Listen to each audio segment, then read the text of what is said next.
A while ago, I found myself almost booking a trip just because everyone online seemed to be going there.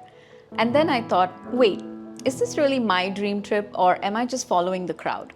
It's so easy to fall into that trap, picking destinations from bucket lists or planning a getaway just because there's a long weekend. But the truth is, our time, money, and energy are limited. And if I don't spend them wisely, I can end up with trips that look great on Instagram but don't actually mean that much to me.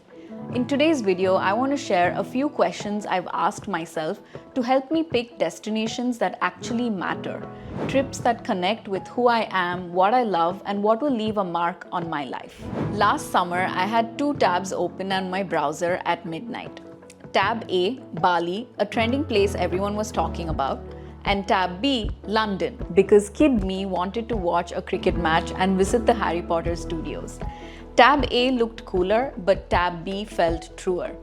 There's a line I love from the book Atomic Habits by James Clear. You don't rise to the level of your goals, you fall to the level of your systems. And my system for choosing trips was basically Instagram. So I swapped it for a 30-second test I ask myself. I call it the "Is it yours" test. It's just 3 simple questions, but they've completely changed the way I choose where to go. And in this video, I want to share those questions with you so maybe they can change the way you travel as well. Hey there, I'm Hema and I've been living in California for a few years now. But in between working in tech, I've traveled to over 10 countries in 3 years. Not just to see new places, but to figure out how travel can actually shape the way we live. This channel is where I share those stories and reflections, so if you've ever wanted to travel in a way that feels more personal and meaningful, you're in the right place. Let's get started. So my first question is what I call the no post check, where I ask myself, if I couldn't post a single photo or story from this trip, no feed, no audience, would I still want to go? When my answer is a clear and easy yes, I know that the excitement is real. If I keep hearing myself, but what about the photos? Then that's the algorithm whispering in my ears. I want trips that would make me happy, even if nobody ever knew. Like when I was deciding between Bali and London, the no post check was an easy question. If no one ever saw a picture, I still wanted to sit in those stands at Lord's and feel that first ball of the cricket match.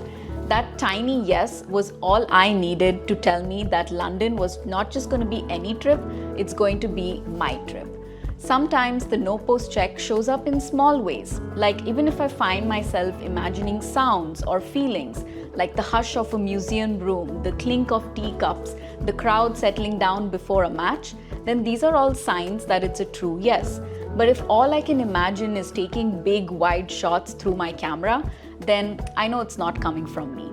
In those moments, I just give it some space, and instead of forcing it, I really think, is this a trip that I want to go? The second question is core memory, where I ask myself, can I name at least 2 ways this place connects to who I've been for years? Whether it's childhood obsessions, long-time hobbies, family roots, or even old dreams that I keep revisiting. If I can answer 2 of these questions right off the bat, then that's my green light. It means that this trip fits my story. And if I struggle to come up with even one answer, then that's my cue to slow down and rethink if this is a trip I really want to go. For London, this one wasn't easy to answer. I grew up watching cricket at home, and I also grew up reading a lot of Harry Potter books, which made me really want to go to that Warner Brothers studio tour, and it feels like I'm walking right into my childhood daydream. So there you go, 2 answers right away. This feels just like me. I get that same feeling when I even think about family roots. Even the little stories that my parents talk to me about, like a sweet shop they used to visit, a temple bell at dusk, or mention these cousins I've only heard about in stories. It feels like there's this thread pulling me closer and making me think, I really want to go and experience all this for myself. And these are such strong ties that I can think about in just 30 seconds, and that's enough for me to realize that this trip is going to be a meaningful one and I should definitely go for it. And finally, the last question, the lens shift. Will this place teach me something new? For me, that usually means learning about new cultures, new traditions, trying food that I've never tasted before. Adam Grant, the author of the famous book Think Again, talks about rethinking as a superpower, being willing to see the world with fresh eyes. That's what I'm looking for here, a moment that nudges me to rethink something that I always thought I knew. Sometimes it's the little things that stick with you the most, like when you try a dish you've never had before and the person serving it explains to you how their grandmother used to make it. Suddenly it's not just food, it's a whole story right on your plate. And sometimes it can just be moments of stillness. But that's what I mean by lens shift. It's not about big flashy moments, it's about coming home with a new perspective on life. The kind of perspective that stays with you even after the trip is over. So that's my little is it yours test. 3 questions: no post check, core memory, and lens shift.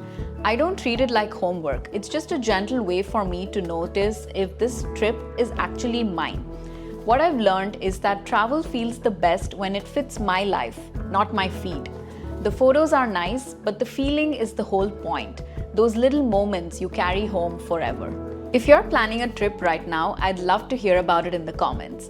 Tell me where you're headed and which of these questions gave you the biggest yes.